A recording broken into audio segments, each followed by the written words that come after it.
জাহান্নামীদেরকে জাহান্নামে নিক্ষেপ করার পর তারা আল্লাহর কাছে তিনটি জিনিস চাইবে। ১ নাম্বার, জাহান্নামীরা বলবে, হে আল্লাহ, আমাকে এত কষ্ট না দিয়ে আমার মৃত্যু দিয়ে দাও।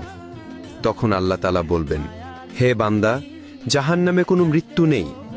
নাম্বার ২, জাহান্নামীরা তখন বলবে, হে আল্লাহ, তাহলে আমাদের জাহান্নামের আযাব একটু হালকা করে দেন, ১ মাসে অন্তত একদিন বিরতি দেন, অথবা ২৪ ঘন্টার মধ্যে আমাদের ১০ মিনিট হলেও আযাব থেকে বিরত রাখুন।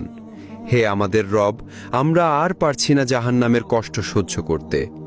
তখন আল্লাহ তাআলা বলবেন, ১ সেকেন্ডের জন্য জাহান্নামের আযাব কমানো হবে না। নাম্বার ৩, জাহান্নামীরা বলবে, আল্লাহ, আমাকে দুনিয়ায় আরেকবার পাঠিয়ে দিন, আমি দুনিয়াতে গিয়ে শুধু আপনার ইবাদত করব।